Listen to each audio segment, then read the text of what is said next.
This is Gen Alpha, period, right? Just all Gen Alpha? Yeah. Look how masculine the list is. Look how many masculine-leaning properties are at the top of the list. And Hollywood has been running away from that. Hollywood wants to feminize boy brands, and yet what's most popular? The boy brands that have not yet been subjected to that. Mm-hmm. That's what's working. Listen, of Marvel, what has yet to be feminized?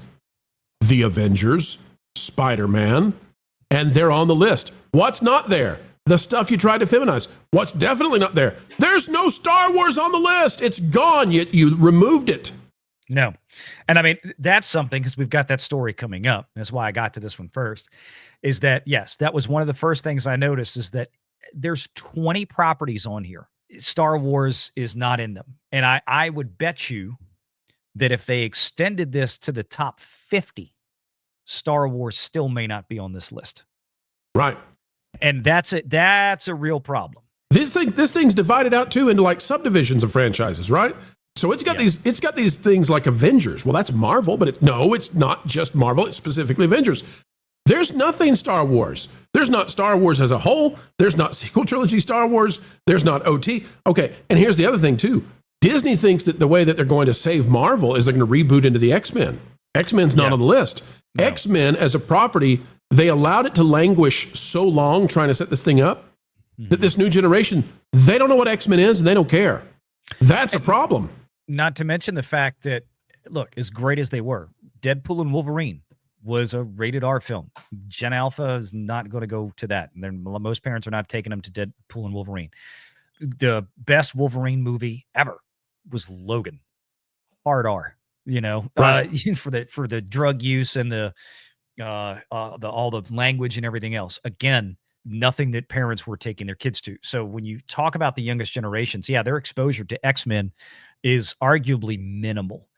If you look, I guarantee you, if we could pull the demographic audience, a breakdown from X-Men 97, whatever the animated show that was done on Disney Plus recently, earlier this year, whatever it was, I almost bet you the young audiences watching that were small to non-existent. It was probably mostly, millennials and whatnot that were watching. Average age was probably 45.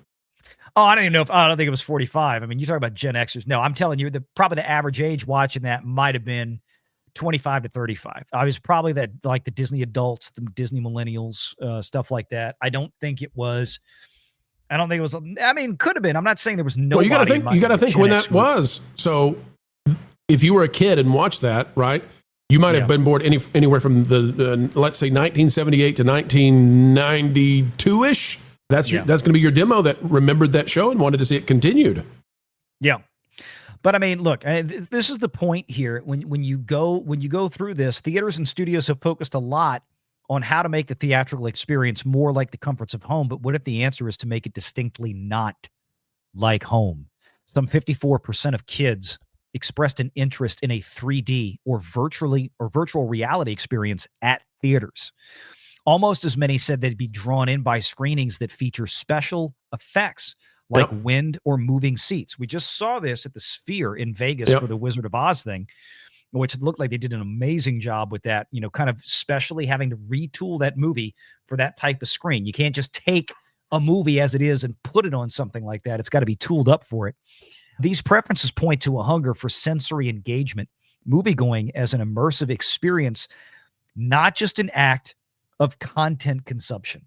Yeah, and I think that's exactly right. 4D, that's where we're going. Because, and it's got to be 4D, Valiant, because in the next 5 years or so, VR headsets are going to be powerful enough with high enough resolution that you can feel like you're watching a movie in a theater with your buddies sitting at home. The 4D experience where you have the wind and all this stuff, the smells, whatever, that's where they got to go. And I know a lot of people really didn't like the AI.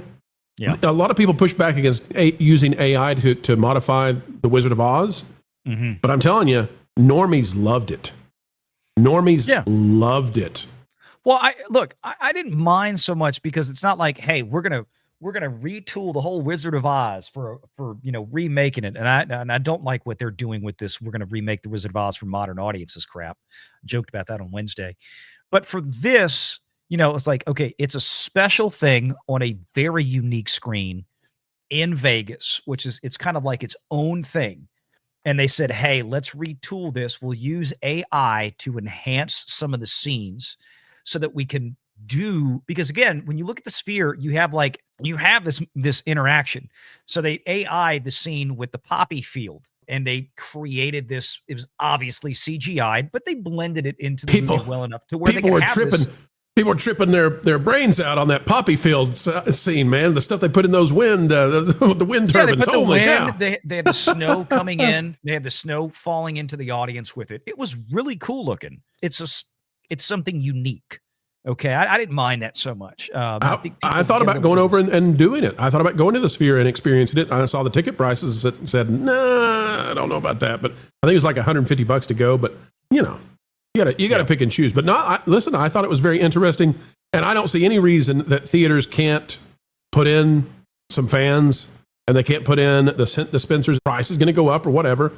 But they got to do something, because the VR headsets are going to, 3 to 5 years from now, kids are going to be sitting in the basement watching movies on a fake theater screen with 5 or 6 of their buddies online, and that's where they're going to be. And you got to offer something different. Exactly. I mean, that's what you're going to have 5 kids sitting in the room all with VR headsets on. Yep. Let's not do that, please. Make sure you're subscribed to Valiant Renegade and join us every Sunday at 6 p.m. Eastern for the live show.